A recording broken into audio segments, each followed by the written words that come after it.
Let's just do a quick sound check. Can anybody hear me yet? Okay.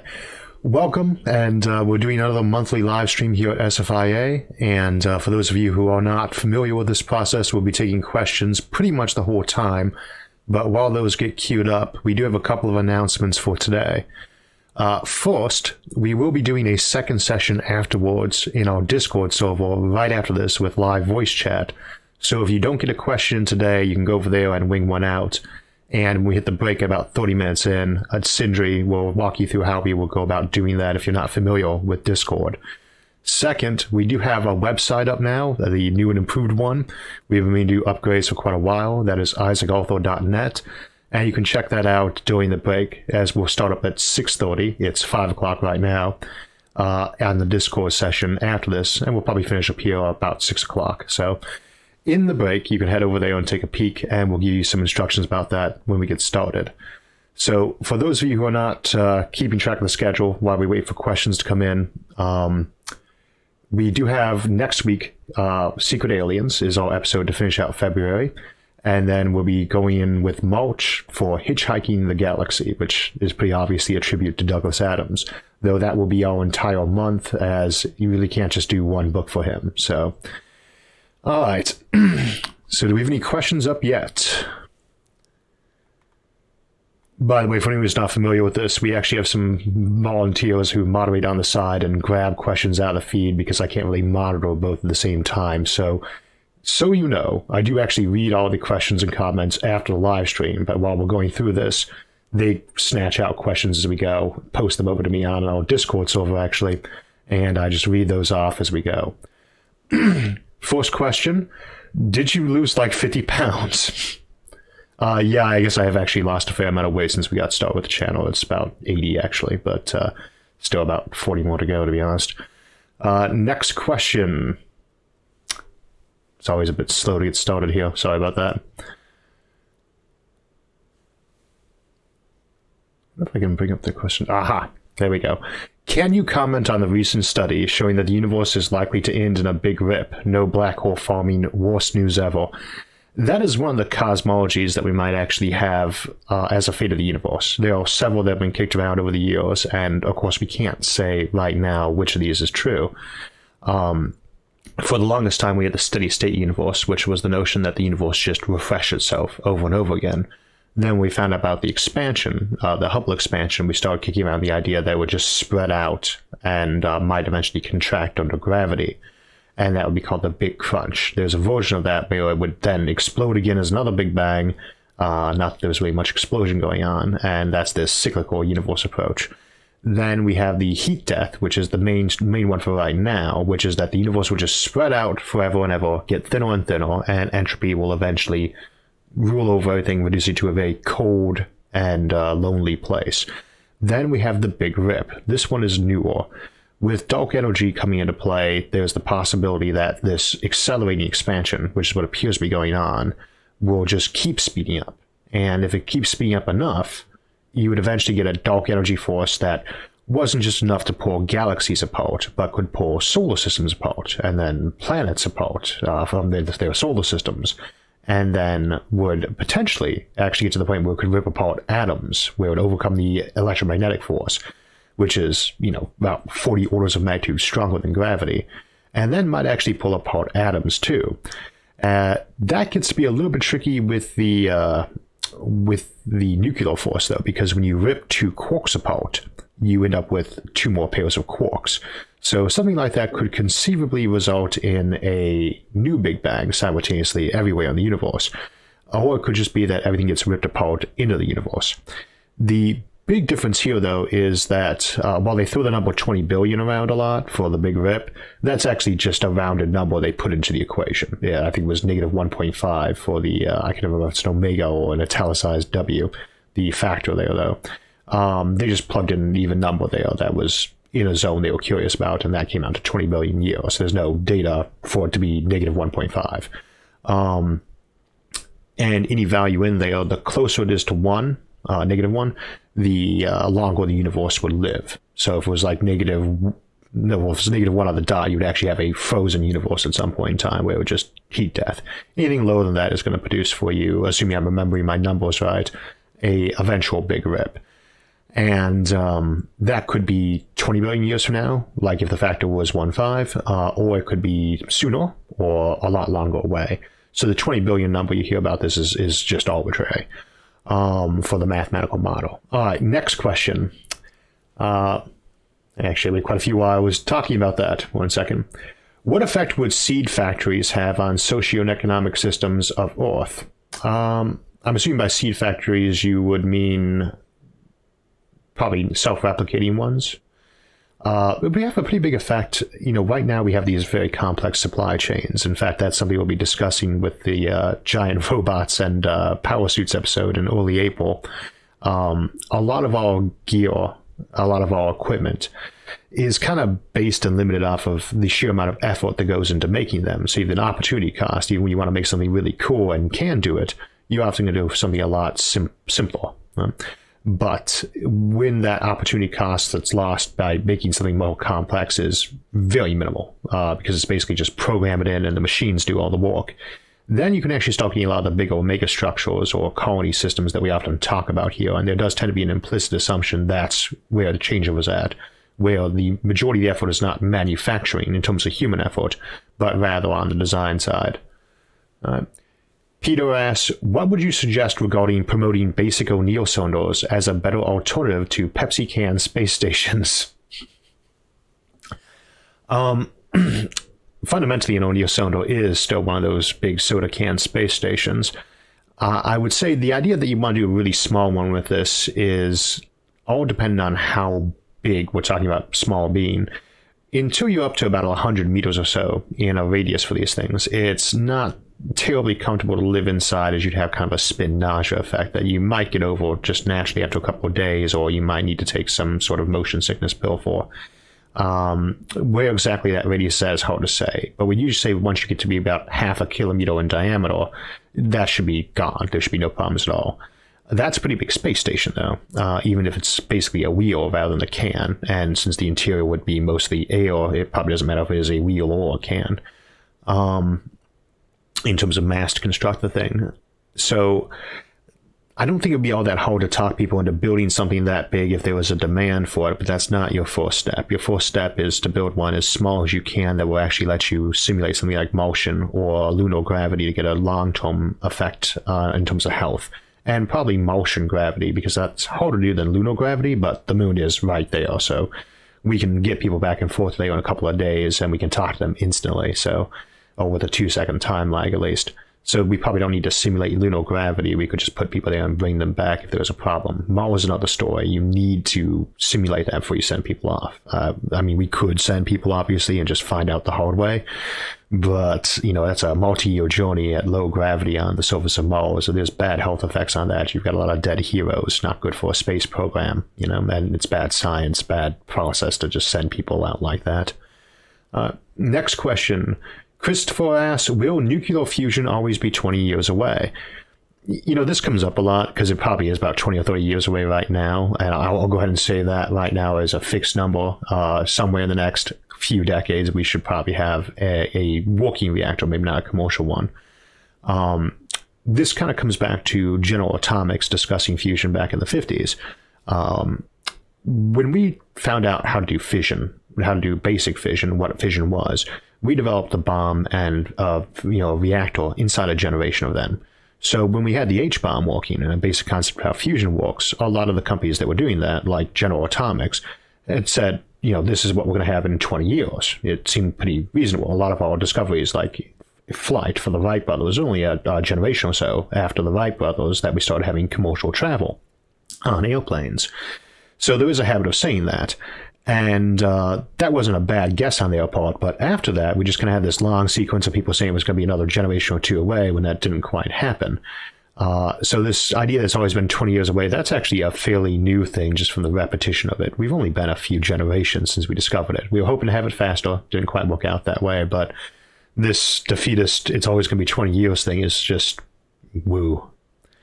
Rage Brew asks, at our current technological level, what do you believe the most plausible method of immortality is? I always like to discuss the option of using nanotechnology to repair cells and DNA because it will absolutely work if you have those machines. Once you can get in there and actually repair things, much like repairing a house, you know that's going to work. If those get invented in the next 20 or 30 years, then that's how it would happen. If we don't find a better method and it takes us a century or two to get to those robots, then that's how it will happen still, just much longer away. However, for the most part, aging is just various degenerative processes that are very separate from each other, and a lot of them are fixable by themselves, like cancer. That really is part of what we mean by aging. The mitochondrial DNA breaking down from exposure, that's something that could be fixed with a retrovirus potentially.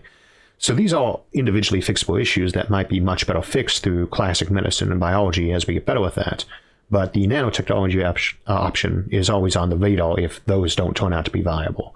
And of course, it's possible that we couldn't make really tiny machines that could do this, except that we already have tiny machines in nature that can do this stuff. They just don't do it because they're not programmed to do so, and they don't know to do so. So we can always say with, honestly, total confidence that there will be a day when we can make machines small enough to work on cells and to be able to do repairs.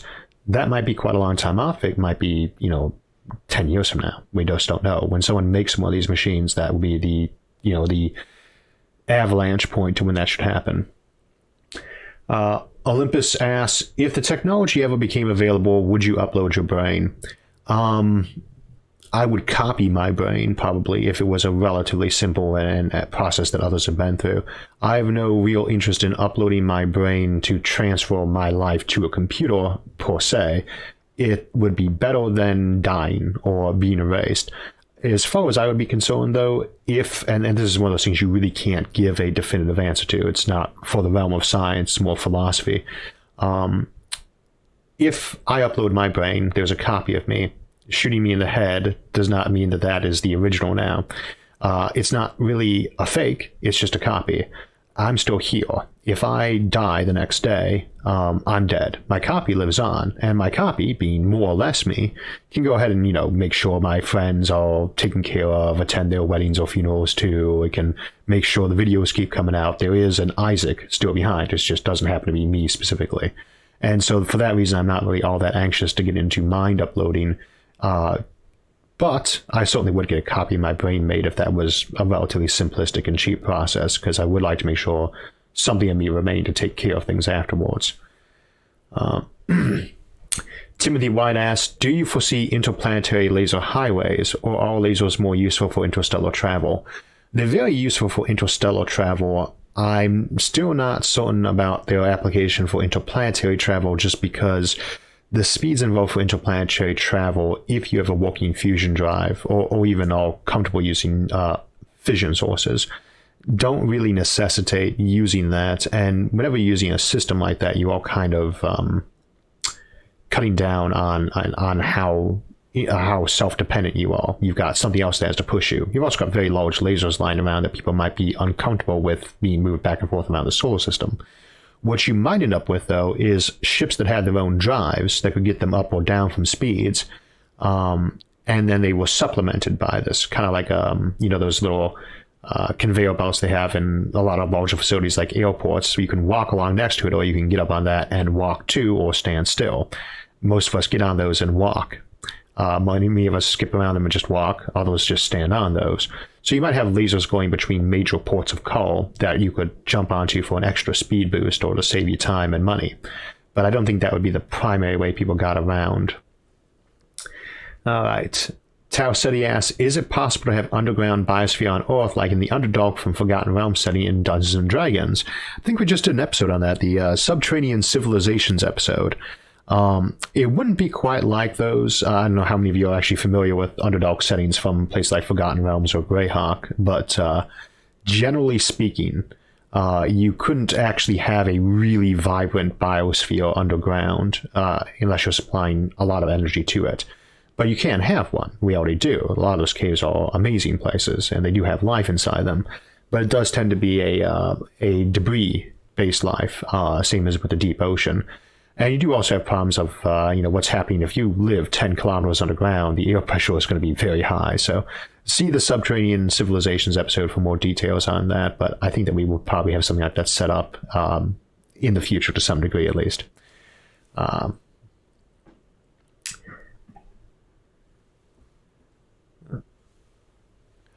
Winston Ashley asks, do you think that capitalism will have a place in space? If not, what economic system do you think will prevail?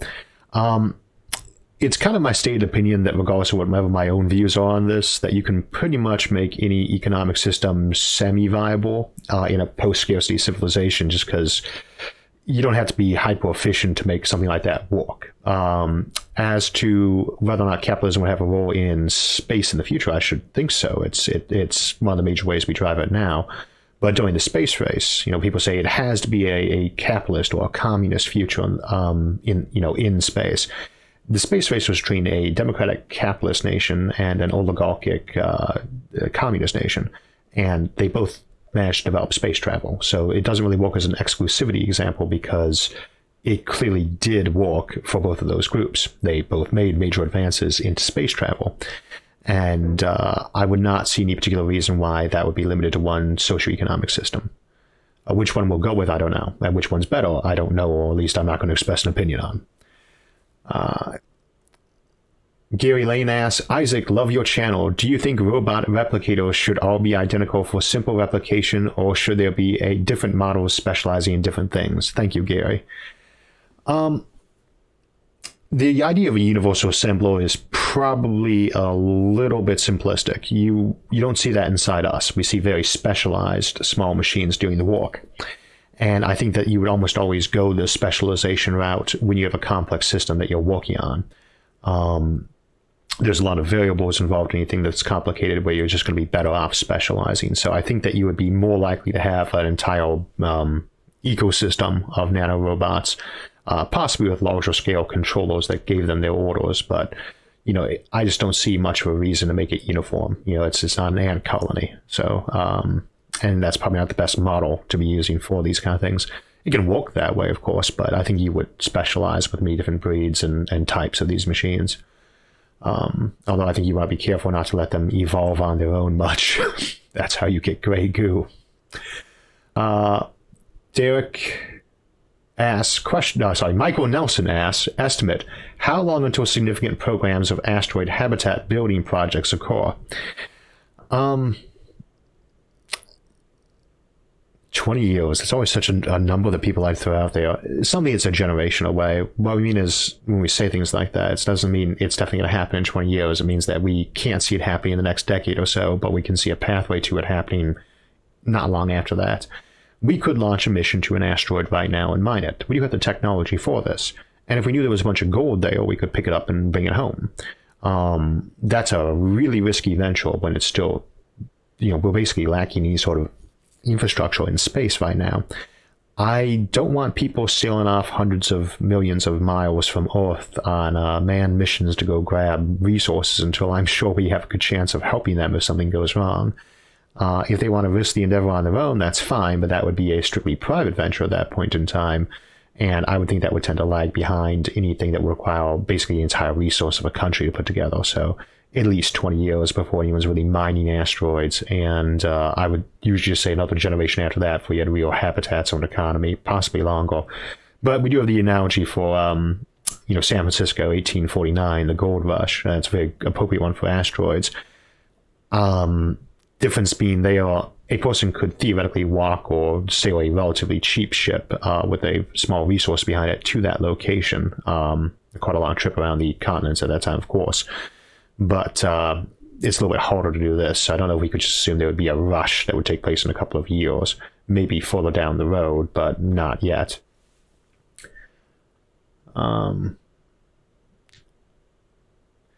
Vinny asks, favorite Sagan Feynman book?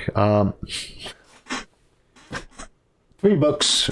The Lectures on Physics by Feynman, I would say, was probably my favorite because it was my graduation gift from my department. When I was graduating with my undergrad degree, I came in top of the class, and they always give some kind of gift, and mine was the Feynman lectures. And he's actually, people kind of wonder who your main inspirations are or role models. Richard Feynman and Ben Franklin are my two big ones. I probably should be Asimov or Einstein or Newton because they're my namesakes, but Feynman and Franklin. Rain Pagan asks, with SpaceX almost kind of moving towards the future of new combinations of chemical propulsion, any plans to take a more intense look at the pros and cons of different chemical propulsion combinations? I don't think that we're ever going to see anything that really outperforms hydrogen. And the reason why we don't use hydrogen exclusively right now with propulsion, although there is a difference between taking off at ground level, at sea level, and walking in the upper atmosphere or space, hydrogen pretty much always is going to win that, and it's more of a storage and motion issue. There's difficulties moving hydrogen around. But I would tend to think that we would, for chemical fuels, kind of converge towards using hydrogen as we get better with containing and transporting and utilizing that. So there could be other options, and we might look at them, but I just tend to think it's going to be hydrogen, hopefully metallic hydrogen, but probably hydrogen. Rob would ask, what is your favorite alternative to dark matter? I think it would be more like what would be my favorite version of dark matter. I tend to subscribe to the WIMPs, that it's weakly interacting massive particles, something like a neutrino, but bigger. As to alternatives for that, I don't really have one. There's nothing in the evidence right now that would support a specific alternative to dark matter.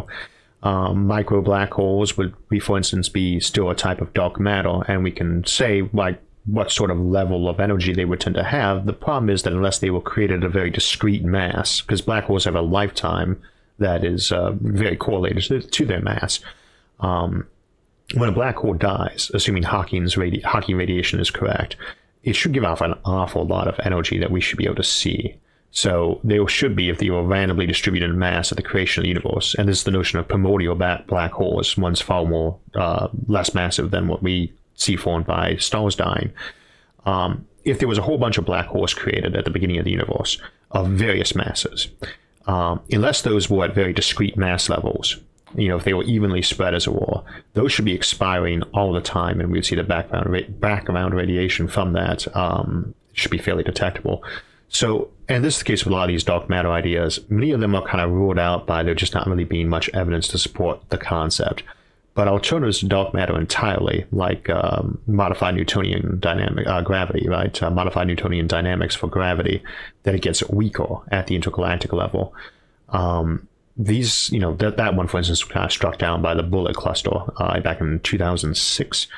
And that's the case for a lot of these alternatives to dark matter too. They're interesting ideas, but they have to be testable and falsifiable. And while dark matter hasn't been falsified yet, it is falsifiable. We've discussed ways that we could potentially find the stuff and test it. So many of the alternative theories don't even have that going for them, and they are kind of cherry picking or fitting to the data, which is not always, sometimes a necessary approach, but not a good way to do science if you can avoid it. Tucker asks, what kind of organization do you believe will construct the first interstellar colonization vessel? I would tend to assume something that was the equivalent of a nation in terms of resources, obviously, because that's a pretty big project, especially considering the preferred way to do that would be something like a laser sail to at least get it up to speed. You might slow it down with nukes, but you might as well push it out of the system that way. But it's kind of hard to say. It's got to be a big group. That's not really something you're going to privately fund first, but it could be, in a group of nations, a very large corporation that's specialized in it, or an individual country. It doesn't necessarily have to be a huge expenditure. Next question. What is your opinion on the Gateway Foundation's plan for a large spinning station? I remain fond of it. I don't know when something like that could actually be put out practically. It's quite an endeavor, and you need a solid business model for attempting that if you want to do it privately. But I'm glad to see people actually just working at it. We've worked with them in the past, and I really like their basic concept. Its practicality economically is something else somebody else would have to discuss. I'm not an economist, but I like the idea. Nasmoroth asks, do you reckon our generations will live long enough until some form of function... Do you think our generation will live long enough until someone forms functional immortality? To say, all those of us alive right now, could we potentially, live forever, a very extended period of time? Of course, you can never really have immortality. I do think it's on the table. Whether or not it will happen, I usually rate it as less likely than not for people my age, just because I don't like to get my spirits up for something like that. We'll know something like that's coming before it actually happens. I think I was joking in our April episode when I wrote that a couple weeks ago. The first immortals are likely to be lab rats, and our pets might get it before we do, which would certainly be welcome, as pets tend not to live as long as we do. I think it's, whether or not I say it's less likely than not or not, I do think it's a very, this is not an outside probability. This is one of those things where it's quite probable that we might get to have very extended lives, those of us in my age range, which is 38. Let's go with 38 for today. But I don't like to encourage people to bet on that. I just don't think it's an outside probability. It's not long odds. Zaxis asks about fusion. Could you... So we'll come back to that one if I can read it better. Aimley asks, do you go to any conventions? I do not. I might down the road. I have gone to them just as an observer in the past, but there aren't very many good ones in Ohio that I'm familiar with, and I really don't really like going out someplace like San Diego for Comic-Con. It sounds like a fun event, but I don't like crowds that much, so which might be something I'd change my mind about later on. I think the closest I'll be doing that is I'm going to be giving a public talk at the Carnegie Science Center in Pittsburgh in June, I think. I'll update on details for that, and that sounds like it'd be fun to do, so we'll give this kind of my trial run for public appearances.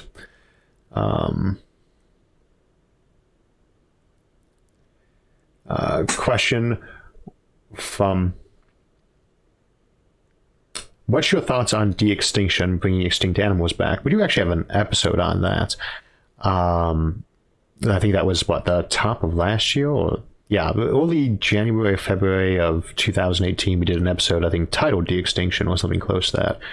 To bring any animal back is got to be one of those examples where you're deciding how accurately do you want to bring it back. We're talking about something that's so extinct we don't even have DNA for it. And in a lot of those cases, you're not going to be able to get DNA. There's no DNA left over for dinosaurs. You might be able to backtrack and make some guesses about how that would work, but that's probably about the extent of what we could do. But a close approximation that might work for all purposes, especially because when you're talking about a species in the fossil record, usually we have one or two examples of an actual species at best. We're talking about a very broad range of timelines. You might find a dozen fossils or something over 10 million years. That's leaves a lot of variables in terms of evolution and change anyway. Last question before we go to the break. Do you think all life in the universe has DNA? And if so, would all life across the cosmos share an ancestral origin? That's kind of a biochemistry question. We'd have to model whether or not you could do alternatives to DNA from amino acid chains. And there's a lot of amino acids. We use about 20, but we only use 4 in DNA, and there's a lot more than 20. And that's assuming you even need to use amino acids for your data storage for a self-replicating machine like life. But RNA is an example of something that is not DNA. So that kind of proves that there is at least some room for things other than DNA. I would tend to assume amino acid constructs like that would be the norm, though. All right, we're going to go to break real quick for a couple of minutes, and when we come back, we'll cover more of your questions. Hi there, I'm Sindri, Managing Director at SFIA. Thank you again for joining us in tonight's live stream. While we're on break, I'd like to take a moment to tell you about our Discord server, where we'll be continuing tonight's conversation with Isaac after we finish here. If there's something else you'd like to discuss with Isaac or the community, or if you have a suggestion for future content that you'd like to see on the channel, we'd love to hear from you. To get involved, simply click the link in the description of this video and follow the instructions in the entry point channel. If you'd like to jump into the voice channel, you'll have to enable push to talk. Simply go into your settings by clicking the gear-shaped icon in the lower left portion of your Discord client. From there, click on Voice and Video and select the option for Push to Talk. You'll have to assign a key in the shortcut box below, then click outside the box to save your choice. To speak, you'll have to press and hold this button. Again, thank you for joining us tonight. Enjoy the rest of the live stream and have a great evening.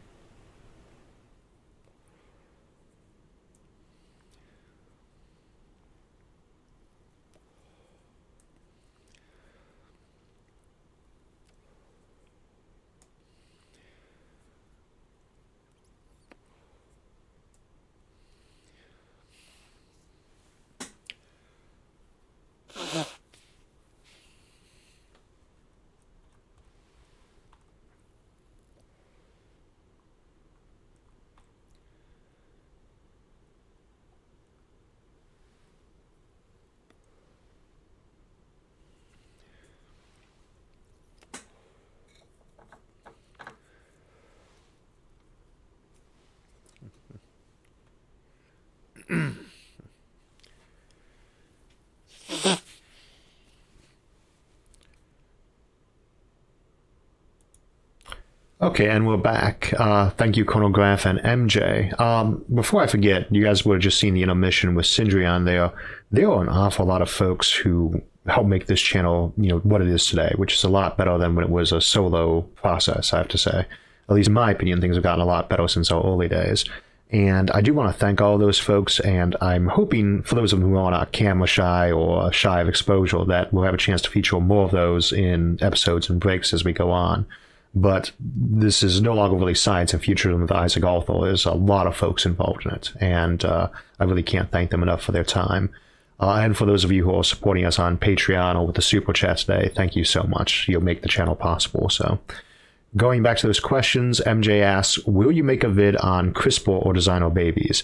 Yes, we will, but not for a little while. We do actually have some folks, speaking of folks helping out on the channel, who are more biology focused and can help me make sure we're doing that accurately.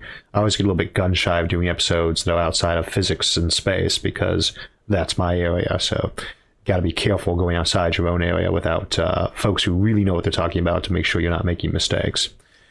Dan Lewis asks, are you planning any collaborations with Joe from Answers with Joe? You regularly referenced, and I think you would work well together on a futurism video. I think we did one earlier last year, I want to say around August, the 5 ways the Earth might be destroyed and what we can do to stop it.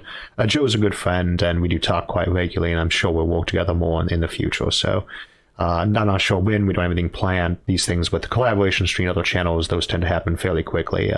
Actually, we've got one coming up with Jade from Up and Atom in a couple of... Actually, we haven't set a time yet, probably a couple of months down the road, but that just got planned a couple of days ago. So it always takes a couple of months for us to make an episode, but we tend to plan them we plan it and then we make it, basically. So there's always a uncertainty on those. I don't know, Joe and I haven't planned anything again recently. We probably will do something this year, I'd guess. Jock Cop asks, from my 12-year-old niece, if we know that the lack of gravity has adverse effects, we know that rotating sections create gravity, so what's the problem? Why don't we make future ships this way? We almost certainly will. I probably need to speed up with my answers on these so we can get to more of these questions. We almost certainly will make ships with rotating sections unless we find something better or we find out that you really just don't need gravity for the travel. Right now, we don't have these because we don't have any interplanetary ships that are manned, so there's no need. And up at the space station, trying to match a no-gravity section with a rotating section is a bit of a pain with a small station like that. And we don't actually want gravity on the station currently. We have a million places to test gravity down here on Earth. We only have one place we can do experiments in zero gravity, and that's on the space station. So right now it doesn't really behoove us to build a section like that. However, I would guess that whatever places the ISS or upgrades the ISS will likely include a spinning section, either lunar or Martian gravity, and I would expect it to be the norm for spaceships. Joseph asked, do you think reigniting the core of Mars will be a viable method of terraforming? No, I don't. It does not take that much power to create a ring around a planet that will generate a magnetic sphere. You can just do a spinning ring. It's not high-tech. A spinning ring is, with electricity through it, will give you a big magnetic sphere. Trying to dig down into Mars and blow up the core to get it spinning again is not really the best approach for something like that. At that point, you're basically talking about rebuilding the entire planet, and you'd have to maintain that too. So it would be just easier to build and maintain a ring than to build and maintain core rotation in Mars. Pringlix asks, is there enough material for an episode on a mega-engineered science experiments, e.g. circumstellar particle colliders? We could probably do an episode that covered a lot of the smaller ones, but I don't know that we could really do something that was specifically, say, very large super colliders, although maybe we could. There's certainly a lot of videos that I'll focus on just one. You could do a particle collider around the sun. You could do one around the solar system. I think I once saw somebody suggest that you could do one around the entire galaxy, and in fact, I think that was part of the plot of a Stephen Baxter novel from the Zeeley sequence. We could potentially do an episode that was more of a survey of various non-habitat-based megastructures. That actually does sound like a fun idea. Maybe we'll think about that one. Guido Belidi asks, serious question. How will humanity deal with stagnating birth rates in the future? Will we ever be able to populate another gravity well, or will our population remain the same? We don't have stagnating birth rates. This is a misconception. In fact, even most developed nations do not have declining birth rates. What we have is a mixture of science making it much harder to get pregnant accidentally, and people generally wanting to live longer before they have kids. That can obviously be a bit of a controversial subject, but there is the discussion on that topic is, thus far, in my opinion at least, not very logical, rational, evidence-based. Obviously, birth rates have declined from what they used to be. No one can debate that, but to me the reasons are simply that we have less accidental births. So the analogy that we would just keep having a declining birth rate as we got more prosperous has never struck me as very sound reasoning. Correlation does not equal causation. Were that the case, though, you do have a lot of other options on the table. And if you do get something like life extension, it kind of breaks the entire mode, especially if people can keep having kids, and there's no real reason why they could not. You can always grow them in a tank if you have to. So I really do not see that as a threat. If people are living a lot longer, they can wait a lot longer to have kids, and most people would not have any problem having 8 or 9 kids comfortably over a millennia. And if none of them are dying of old age, your population goes up. So obviously a concern for a lot of industrialized nations right now that do have declining population growth, or even in some cases negative growth, though there's not very many of those that maintain that. Often you'll see 1 year that it was negative, and that's what people focus on rather than the rest of the decade where it was slightly positive. Next question. Do cryochambers work? If I freeze my 18-year-old self for 100 years, will I wake up in 2119 as a healthy, fully functioning 18-year-old? If I freeze you, you are dead. But you are fairly static, minus the damage that's done to you by having been frozen. That's potentially repairable. The idea is that it's kind of like saving somebody in a lossless state. You can potentially repair them afterwards, or come close enough that it makes no difference, until you can actually undo that process, which almost certainly requires nanotechnology and what we need for life extension. It does not work. But the concept of cryo right now is not to freeze someone and wake them up. It's to freeze them in a state where they could be repaired once that technology is available. So in that respect, I'd say, I mean, if you feel like getting frozen, I've considered it, and probably will, just out of curiosity for it. Whether it's a burial or I get woken up in a century or two, it wouldn't make much of a difference to me, I think. The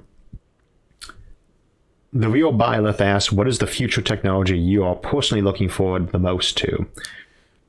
Fusion or automated manufacture. Not necessarily full-blown artificial intelligence at the human level, but automated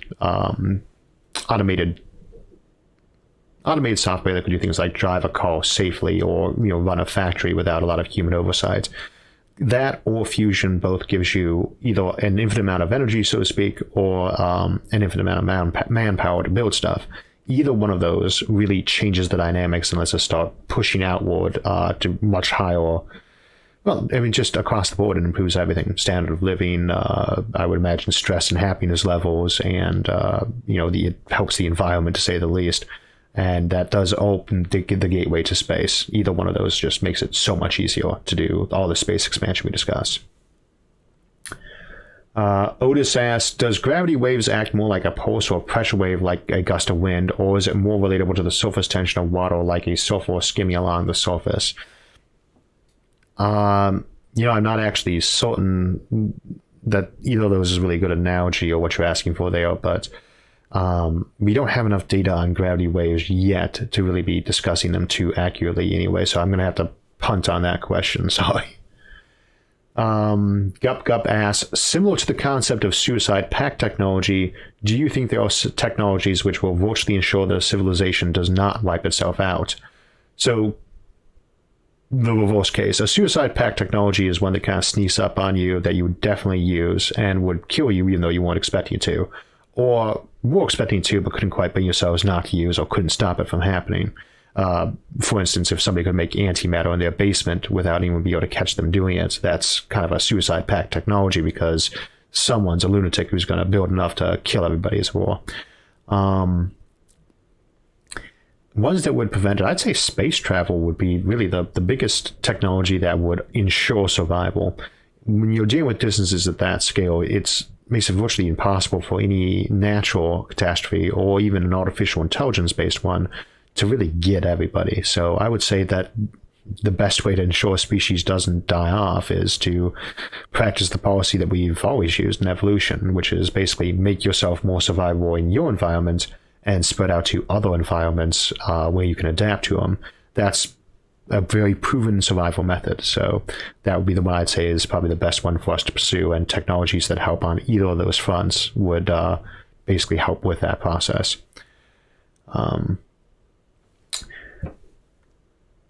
Jeremy asks, does emergent theories claim that 3D Planck length... I'm going to have to bypass that one. We'll just skip to the next one. Dale asks, do you think that there may be some developmental technologies that are being ignored since they seem too fantastical? I would actually say that to a degree, fusion is kind of like that right now, just because people have kind of gotten this 20 years mindset, as we discussed earlier, and the same for life extension. People treat that one like it's a fountain of youth potion, so it must be snake oil. We do actually have a fair number of examples like that, where people are just disinclined to believe in them. We've been burned a few too many times, and so they don't really get the serious funding, attention, and resources they need. Eric asks, what do you expect the effect of deep fakes and generalized ability to create artificial but photorealistic fake models of people will be? I'm not familiar with the term deep fakes, but I'm going to guess here that what you mean is what would be the effect of being able to model people accurately enough that they would that you could do a model of them that people could not tell the difference. Basically something that was Turing compliant, as it were. Not so much that you couldn't tell it was a machine or a robot, but that you couldn't tell it was a specific person. We actually get a great example of that in, I know I suggest this book to people a lot, Revelation Space by Alastair Reynolds. He's got something called a beta emulation, and a lot of people use them as an assistant, but something like that can kind of replace you if something should happen to you, same as a mind upload. And that's a great example of how we really can't tell, how good does a copy need to be, because it depends on what your purpose is. If you need a copy of you that's supposed to kind of fulfill your duties in life that you would be worried about going away if you died or went on a long trip, then it only needs to be that good of a copy. And for a lot of people, that's going to be good enough, something that could raise their kids to some degree if they died, for instance. So in that regard, that would be one of those things, but I'd expect you'd see a lot of people using that legitimately. And I think you'd obviously have a lot of concerns about identity theft or fraud for something like that too. I hope that was kind of where you're aiming with that question. Trey asks, can you start a subscribe style channel for those of us who have left Patreon? I've been trying to avoid the Patreon controversy a little bit. I'll leave it to others to discuss that matter. But at the moment, I'm not starting a subscribe style account. I've considered it. I might in a month or two, but this is a relatively new service, and right now it's basically getting, it used to get rather negative reviews. And in the last couple of months, it certainly has very positive reviews. And certainly I'd love to increase the ways that people can donate to the channel. But I want to be absolutely sure any place where people are putting their personal information and money at is very solid in terms of its user interface, safety, security, privacy, things like that. In the meantime, for those of you who specifically don't want to use Patreon or PayPal, on our website, on the donate link, you can actually just mail checks into me. And the address there, by the way, I collect postcards, so if you feel like sending a postcard, my P.O. box there on the website is certainly a place you can send those, and I'm always glad for those. Actually, I got a few of the newer ones up there, so I don't know why, I just like postcards. So, next question. If you could stick your real brain into a robot body and then destroy and copy every single neuron in your brain, say slowly, so slowly you would eventually, your brain was, let me rephrase this. If you could copy neurons into an artificial state in your body and basically replace them with something mechanical and do it gradually, would you still be you? That's a ship of Theseus argument, with the slight caveat that in this case you're rebuilding the ship from being wooden to being plastic or metal. And then it always comes down to how much of you is you. This gradual replacement concept has a lot of appeal to people. I think a lot of folks feel that the gradual replacement option, where you're just slowly replacing one neuron at a time, is somehow more likely to preserve identity than if we just did it instantaneously, where we just replaced every single one at once. So I think a lot of people would go that way. From a philosophical standpoint, though, I'm not really sure what the difference in replacing them one at a time over a decade versus all in 1 millisecond really is. They've still been replaced with something new. Does overhauling a ship over the course of a year make it different if I do it in 1 second? So, and that's an arguable point. From a practical standpoint, though, I would definitely want to replace them one at a time simply because if something's going wrong, there's a lot more time to fix it, notice it, and adapt to it as we slowly change things out. I suspect most folks would gradually replace them. Then when they got to like half their brain was at that level of being replaced, they'd probably just say, and replace the rest. I'm getting behind on the question. Sorry about that. Goodo asks, if we built a self-replicating spaceship and left them alone for millions of years, would they eventually undergo evolution like organic creatures? By default, yes. Anytime you have something that self-replicates off a pattern, you would have mutations of that pattern, and that mutation is going to follow that more survivability, more likely to reproduce approach. There are a lot of ways you can make it so they don't mutate much, though. Checksum, for instance, is one of the ways we make sure data doesn't flip over here. You can also use several different contributors. Like 20 bots have to get together, compare all the data, and go with the agreed on majority to avoid a copy error, and then that's what they produce. Our DNA is not actually meant, or at least it is not used for the purpose of being a very accurate copy. It is a very accurate copy, to be fair, but there's no biological incentive to no mutation. So we are pretty high mutation rate as a result of that. We could build something that mutated way less, potentially that it was less likely to mutate over the course of the entire universe, even one time, than not. And it all depends on how safe you want to be with your replication. But by default, they would mutate. Have you ever considered putting together a making of episode? Asks Small. Yes, we have, and in fact, the 2 subscriber specials, the 100,000 subscriber and 250,000 subscriber special, are actually all making of episodes to some degree. The problem is that I tend to feel like people would find it, or most of the audience would not find it all that interesting to put one of those together and watch that, and it does take just as much time as another episode. So I always want to give people a look behind the scenes if they want it, but I usually say if you really want to know what's going on behind the scenes, join the production team and you'll get to find out the hard way, as it were. Question, are there any theoretical technologies which would allow us to convert cosmic radiation into electrical energy to fuel shield spacecraft? Ambient radiation is almost always going to be a bit of a loser for trying to create heat off of.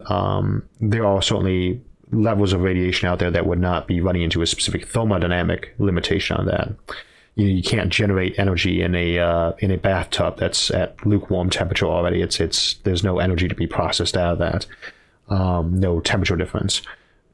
With the cosmic microwave background radiation, specifically the CMB, that is spread more or less evenly all over the universe. Even the hot spots and cold spots vary by millikelvin from each other. So you're not really going to be able to generate power off something like that. Except possibly in the long-term sense of letting it fall into a very, very large black holes, which would slowly radiate outwards when the universe is even cooler. So I can't really see that being an option.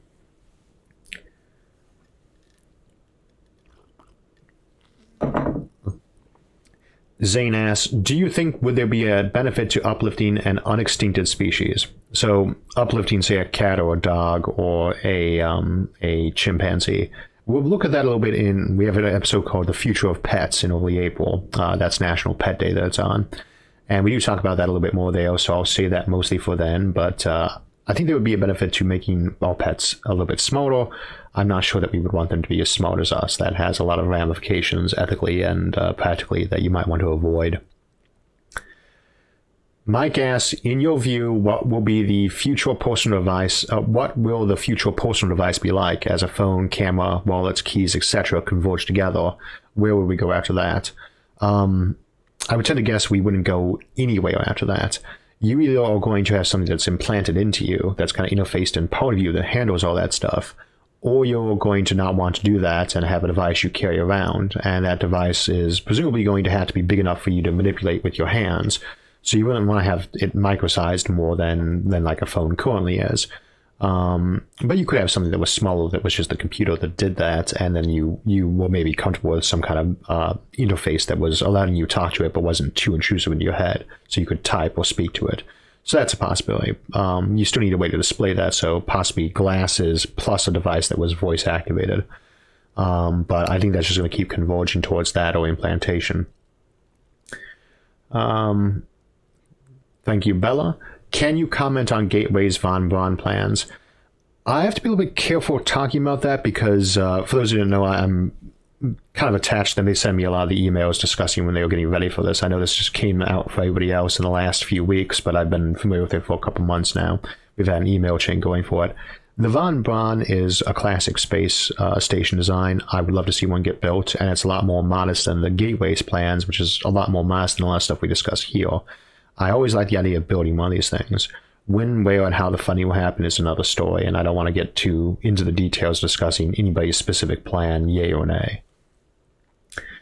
Thank you, Harry and George and Brick, and also Harry again. Those are super chat donations without questions attached to them.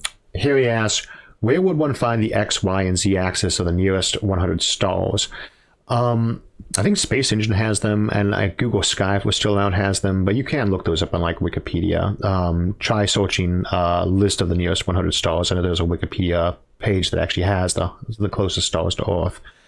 And I would actually bet somebody would be very familiar with how to do that, and the audience right now might want to paste that into the chat or the comments at the end if they know a better source. I don't usually look those up too often unless I want to specifically check the time from like going to Epsilon Eridani from the solar system and then on to, say, Delta Pavonis, in which case I just do the trigonometry. It saves time.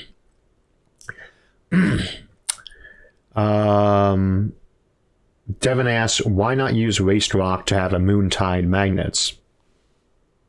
I'm sorry, Devin, I'm not really clear what you're asking there. Jeff, as Jeff says, thank you for your hard work to make this the most entertaining channel. And Starbad asks, I've heard of the theory that our system is actually a binary and that our sun has a hidden red dwarf or brown dwarf twin out there. Do you agree this is possible? Red dwarf, no, we would see that by now. Brown dwarf, I don't know if we can actually rule that one out just yet. We did get I can't know the exact distance, but I think we ruled out any Jupiters within 1,000 AU of us, and a brown dwarf would be bigger. We will know the answer to that question for sure inside the next 10 years or so, though. We just have to get better at mapping out those really big objects. Now, things more Earth-sized, we might find them all over the outer solar system. Certainly a lot of Plutonoids or very small objects might be out there. Probably not a binary, though. We just can't rule it out completely yet, I think. Ian asks, hey, Isaac, what are some other careers in this field would you suggest for someone who is a dummy, non-doctorate level, but still makes a decent living and contributes to Search for Life? I don't know if there's a lot of professions for actual like SETI work out there. What I do, of course, making videos, explaining things to people, I love doing this. I mean, it's not technically my day job, but it takes more of my time up than my day job these days. That might be one way to go. I don't know. Let me think on that one. It's a good question, though. Because I know a lot of us would really like to get more involved in the futurism stuff, and it really wouldn't seem like something you could make much of a career out of, present company excluded. And, there's obviously a niche for talking about it, but we'd like to see more people doing it. And in a lot of this case, you'd have to pick a specific project that you wanted to be involved in for the future, something like SENS, for instance, or the Gateway project we mentioned earlier, and just make it go, something like that. Go get a job at SpaceX or Google, for instance. John asks, in a world where algorithms, automation, and AI are better at any job than humans, what would be the economic value of humans? And if you're reading this, you're probably at the 5-minute mark. Okay, that's from Sindri. He's reminding us the show will end shortly. That's always a problem. When we're talking about the future of pets as an episode in April, there's always the joke that in the future humans might be the pets of some, massively improved or augmented, humans or AI that really didn't need us or didn't need us that much. Dogs and cats are still quite useful to us, but they're clearly not, our equals and partners as much as, we would like to be for anything that might replace us. I think, though, that that is always a question with AI. If you make something that's just smarter across the board, whether it's a post-human or an artificial intelligence, what does that leave for us? And for those folks who don't want to become such things themselves, if that option's even on the table, are they going to want to stick around for that, or do they want to go somewhere else? I would not want to be someone's pet. Their friend, their junior partner, I might be okay with, but not their pet, and I don't think many people would feel happy about that. And so there was always a question of whether or not that sort of thing is inevitable. A lot of people feel that it is. And if so, how long would it take for it to be inevitable? And there's no easy answer for something like that, not that I'm familiar with. In terms of technology advancing, how do you stop something like that without, and do you even want to? Is one being selfish by saying that we're not going to let ourselves be replaced? I would still rather not be replaced, though. So it's just not a question we can answer yet. We're going to be watching it very carefully, though, because it's not just a concern for science fiction anymore. These have become real concerns the modern times. And we have to start looking at those. We have to start looking at, what do we do with people when we put them out of work for a job they've always done, and we don't have anything to replace it with at all either. These are not easy to solve issues, but they are not issues for just novels anymore. They are in front of us today. So hopefully, with so many more minds looking at it in a serious way, we'll come up with some better solutions. All right, we'll take 2 more questions, and then we'll go ahead and cut out. Rick Miller asks, since so much of our personality and intelligence is related to failures of our body and brain, do you think it would even be possible to maintain our identity if uploaded into a computerized body? It depends on whether or not you're emulating it. When we say substrate, specifically substrate, what we mean is not, let's say, something improved. It's just the same basic design, only it's being emulated by a different core material. If you're perfectly emulating a human mind and body in a digital simulation, then barring some factor we can't anticipate, that should be, you, for all practical purposes, same behavior. However, if you're not doing the emulation well enough, or if you're leaving room for variation, that you'd start having a lot of changes. Theoretically, my logo should look the same on the screen, on the wall, on my mug, wrong mug, but the substrate that it's printed on makes a big difference, and that should be the case for almost anything we try to do. We start messing around with things like we make you so you think 10% faster. That's going to have a huge impact on your personality if we just do it straight out. If we upload you to something, that would have a huge impact on your personality if you became aware that you were uploaded, even if it was a perfect emulation. So I don't think we technically can make a copy. It should be possible to make a perfect copy, as it were. The effort involved for that might be unpractical, and might take a lot of time to get up that level. So I think a lot of early emulations would have to really be watched very carefully for major personality changes or psychosis. Jap asks, what are your thoughts on deflecting a CME by harvesting it so it splits or is shunted away from Earth? Coronal mass ejections aren't really huge threats to Earth, even with our high-tech infrastructure. But you should be able to split something like that magnetically, yeah. I mean, you could put something at the Lagrange point of Earth and the Sun that was just a big magnetic field that kind of dispersed anything that was coming our way. Or you could put it close to the Sun and into a Lagite orbit, combination with a Statite and a normal orbit that we've talked about before, where it just kind of stay between us and the Sun, deflect stuff like that away. And of course, you have the solar shield option that we might want to make use of for concerns like global warming or climatic change, which become more of a concern when you start having things like fusion massively pumping out lots of energy, or if you're importing a lot with power satellites. So that is definitely a manageable problem, but I would tend to think deflecting it away from us would be the best approach, and you could do that magnetically. Last question from Salacost. Thank you, Salacost. Minor question. Do you think a Martian year 1 should start on the year of Mars 1's arrival, or the year of the first human step on Mars? Pragmatism, I would want to start on January 1st, although actually I'd like January 1st to be the winter solstice, just because I've always felt like it should be the solstice that changes over the official year. But I generally don't think if you're starting a new calendar, adopt the previous one's startup system, or you're going to have a lot of confusion. Now, mind you, there's more days in the Martian year than there are in the Earth year, so you're going to have that completely twisted over.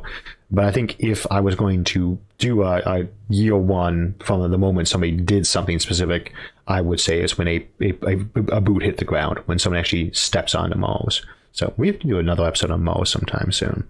Anyway, we are going to go ahead and close out here. As we mentioned before, we do have the website up as well as the new Discord server voice chat that we'll be going to in about 30 minutes. And if you want to join us over there, we're going to have instructions again on what to do there, but I hope you'll take a look at the website first. And then again, remember this Thursday, our episode will be Secret Aliens, and the week after that, it will be Hitchhiking the Galaxy, which is a fun one. And I hope we'll see you all there, and we will be doing our next monthly live stream on March 31st, time to be determined. Thank you so much for joining us tonight, and we will see you on Thursday. So that's it for our live stream, but we are not quite done for the day, as we'll be heading over to the SFIA Discord server for some voice chat.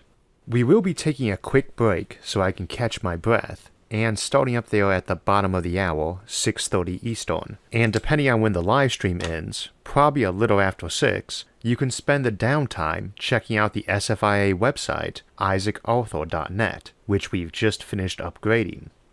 As with the original website, you can see all the videos there, as well as find new ways to donate or help out the channel, including buying SFIA merchandise. But we've also added some new features like our forums, where you can chat with the rest of the SFIA community, a list of books we recommend on the channel and links to them, and an About page where you can get to know a lot of the folks behind the scenes here at SFIA, as well as links to all our social media platforms and the audio-only versions of the episodes available for free download at SoundCloud and on iTunes.